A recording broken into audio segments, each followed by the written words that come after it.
একিউজডৰ হৈ 7জন এডভোকেট আহিছে পঢ়া শুনা কৰি আৰু এজন আছে ইফালে 5-6 জনৰ কাৰণে অকলে গতিকে তেওঁ নিশ্চয়কৈ টাইম লৈছে তেওঁ বেইল এপ্লিকেশ্যনৰ ওপৰত অবজেকশ্যন দিব গতিকে আমাৰ চৰকাৰী অধিবক্তা যিজন আছে ভূপেন্দ্ৰ ভট্টাচাৰ্যী ছাৰ তেখেতে প্ৰম্পটলি একশ্যন লৈছে আৰু ষ্ট্ৰংলি অপ'জ কৰিছে আৰু কৈছে যে আমি ইয়াৰে বিৰোধিতা কৰি পেলাই অবজেকশ্যন ফাইল কৰিম সিদ্ধাৰ্থ শৰ্মাৰ হৈ যিজন এডভোকেট তেওঁ ভাৰ্চুৱেলি মানে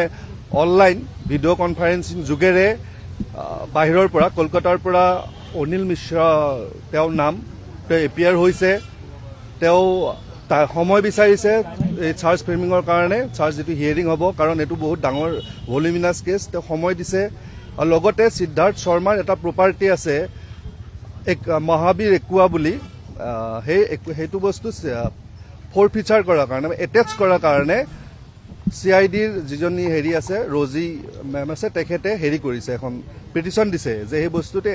ফৰফিট কৰিব লাগে বুলি কিন্তু সেইটো ওপৰত এটা অৰ্ডাৰ হৈছে এইটো অৰ্ডাৰ হৈছে যে যেহেতু সেই গোটেই ঘটনাটোত যিখন এপ্লিকেশ্যন আছিলে CIDৰ পৰা তাত সিদ্ধাৰ্থ শৰ্মাৰ কিমানখিনি এমাউণ্ট আছে সেইটো ডিষ্টিংক্ট নাছিলে আৰু ডিষ্টিংক্ট নথকাৰ কাৰণে 14 দিনৰ নটিচ হৈছে নটিচৰ পিছত তেওঁলোকক শোকজ কৰিছে শোকজ কৰাৰ পিছতহে এই কেছত হেৰি হ'ব মানে কিবা এটা ৰায় দিব আৰু 2 নম্বৰ শ্যাম কানু মহন্তৰ হৈ এডভোকেট আহিছে আজি সুহৰিৰে আছে আমাৰ কোৰ্টত তেওঁলোক মই জনামতে কলকাতাৰ পৰা আহিছে তেওঁলোকে আজি বেইল পিটিশ্যন ফাইল কৰা নাই কিন্তু সময় লৈছে তেওঁলোকে কৈছে যে কিছুমান ডকুমেণ্ট তেওঁলোকে পোৱা নাই যদিও তেওঁলোকে পেন ড্ৰাইভটো পাইছে চাৰ্জশ্বিটৰ ডকুমেণ্ট কিছুমান পোৱা নাই আৰু ডকুমেণ্ট নোপোৱাৰ কাৰণে তেওঁলোকে সময়টো লৈছে আৰু আদালতে সেই মৰ্মে সময় দিছে বেইল পিটিশ্যন ফাইল কৰিছে অমৃত প্ৰভা সন্দীপন গাৰ্গ পৰেশ বৈশ্য আৰু যিজন আছিলে সেইকেইজন এই 3জনৰ হৈ সন্দীপন গাৰ্গ আৰু যি 2জন নন্দেশ্বৰ বৰা পৰেশ বৈশ্য তেওঁলোকৰ হৈ DLS যিটো আমাৰ আইন সেৱা প্ৰাধিকাৰী আছে তেওঁলোকে বেইল ফাইল কৰিছে আৰু অমৃত প্ৰভাৰ হৈ জনক ভূঞা নামৰ আপোনালোকে জানেই তেওঁ বেইল ফাইল কৰিছে আৰু সেই গোটেইখিনি অবজেকশ্যনৰ কাৰণে ফিক্স হৈ আছে নেক্সট ডেট দিছে আপোনাৰ 17 জানুৱাৰী হ'ব কিন্তু এইটো কথাও ক'লো যে আপোনালোকক আমাৰ যিজন আছে সন্মানীয় চৰকাৰী অধিবক্তা তেওঁ কৈছে ছাৰ 17 তাৰিখে মই কৰিব নোৱাৰো আৰু ইমান ডাঙৰ কেছ মই কৰিব নোৱাৰো সেইকাৰণে আমি বাৰে বাৰে কৈ আহিছো চৰকাৰক যে আপোনালোকে এটা টিম দিয়ক আপোনালোকৰ মাধ্যমতে আমি গম পাইছো যে মুখ্যমন্ত্ৰী মহোদয়ে কৈছে যে আমি দিম কিন্তু কেতিয়া দিব কি কৰিব 6 তাৰিখে দিব কিন্তু এজন পিপি দিলে নহ'ব আমি বাৰে বাৰে কৈছো এটা টিম লাগিব এটা ভাল টিম লাগিব নট লেছ দেন 10-12 জন মানুহ তাত থাকিব লাগিব সেই টিমেই গোটেইখিনি কৰিব পাৰিব আদাৰৱাইজ ইমান ডাঙৰ চাৰ্জশ্বিট আৰু কেছটো এনেকুৱা নহয় যে একদম ক্লিয়াৰ কেছ সঁচা কথা হা এইটো যে ক্লিয়াৰ একদম চাৰ্জশ্বিটত ওলাই পৰিছে মাৰ্ডাৰ কেছ বুলি আজি যিটো দীঘলীয়া এটা হিয়াৰিং হ'ল তাতে বহুতখিনি লুভ হ'ল আছে নিশ্চয় থাকিব গতিকে এটা ডাঙৰ টিম লাগিব দৰকাৰ হ'লে যদি ফাৰ্ডাৰ ইনভেষ্টিগেশ্যন কৰিব লাগে কোৰ্টৰ হাতত কিন্তু পাৱাৰ আছে এতিয়াও কৈছো কোৰ্টৰ হাতত যথেষ্ট পাৱাৰ থাকে যিকোনো মুহূৰ্তত ফাৰ্ডাৰ ইনভেষ্টিগেশ্যন কৰিব পাৰে সেইটো কোৰ্টে দিব পাৰে গতিকে এটা ভাল টিম থাকিলে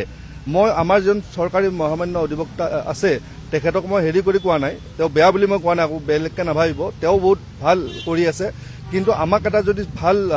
টিম দিয়ে এটা এছিষ্ট কৰিব পৰাকে তেতিয়াহ'লে কিন্তু তাত যদি খুটি নাটি আছে গোটেইখিনি ধৰা পৰিব আৰু যিখন ফাষ্ট ট্ৰেকৰ কথা কৈছো সেই ফাষ্ট ট্ৰেক কোৰ্টখন ডে টু ডে হিয়াৰিঙৰ কাৰণে কৰক চৰকাৰক অনুৰোধ জনাইছো আমি গুৱাহাটী উকিল সন্থাৰ পৰা বাৰে বাৰে অনুৰোধ জনাই আছো আৰু আপোনালোকে এটা সময়ত গম পাব যে আমাৰ দাবীটো কিন্তু ঠিক আছিল আমাৰ দাবী প্ৰথমতে আছিল CBIক দিয়ক CBIক নিদিলে বুজিছে কিন্তু CBIক দিলে ইয়াতে নিশ্চয় ভাল হ'লহেঁতেন আমাৰ এইটো বিশ্বাস গতিকে আমি এতিয়া দাবী জনাই আছো ডে টু ডে হিয়াৰিঙৰ কাৰণে কোৰ্ট দিয়ক ভাল এটা টিম দিয়ক তেতিয়াহে জুবিন দাই কিন্তু ন্যায় পাব তেতিয়া অসমবাসীয়ে ন্যায় পাব নহ'লে কিন্তু আমি কেতিয়াও ন্যায় নাপাম এইটো ধুৰুপ আপোনালোকে জানি লওক আৰু সব অসমবাসীক মই কৈছো আপোনালোকৰ চৰকাৰৰ ওচৰত আপোনালোকৰ মাধ্যমেৰে যি মাধ্যম আছে দাবী জনাওক যে আমাক day to day hearing court দিয়ক ফাষ্ট ট্ৰেক বুলি ক'লেই নহ'ব কিন্তু ফাষ্ট ট্ৰেক কোৰ্ট হ'ব কিন্তু day to day hearing special dedicated এটা লাগিব কাৰণ আজি যেতিয়া অমৃত প্ৰভাত ডাঙৰীয়ানীৰ যেতিয়া বেইল পিটিশ্যন বা গোটেই চাৰ্জ ফ্ৰেমৰ কাৰণে হিয়াৰিং হৈ আছিল কোৰ্টে মাজত ইণ্টাৰভিউ কৰিবলগা হৈছে যে অলপ শ্বৰ্ট কৰক কাৰণ এখন কোৰ্টত আৰু বেলেগ কাম আছে এই ডিষ্ট্ৰিক্ট জাজ যিজন আছে সেইখন কোৰ্টত বহুত কেছ থাকে ডেইলি 70-80টা কেছ থাকে গতিকে এটা কেছত এইটোকে যদি ভালকৈ শুনিব লাগে যদি ভালকৈ কৰিব লাগে এখন ডেডিকেটেড কোৰ্ট থাকিলেহে পাৰিব কিন্তু এইবিলাক প্ৰেক্টিকেল কথাৰ কাৰণে আমি চৰকাৰক বাৰে বাৰে অনুৰোধ জনাই আছোঁ, আহ্বান জনাই আছোঁ, দাবী জনাই আছোঁ যে আপোনালোকে এখন ডেডিকেটেড কোৰ্ট আমাক দিয়ক, য'ত জুবিনদাৰ কেছটো ডে টু ডে হিয়াৰিং হ'ব। আমাক 8-10 জনীয়া এটা পিপিৰ দল দিয়ক। কেৱল মাত্ৰ এজন দুজন দি পেলাই বহি নাথাকিব, এজন দুজন দি একো কৰিব নোৱাৰে।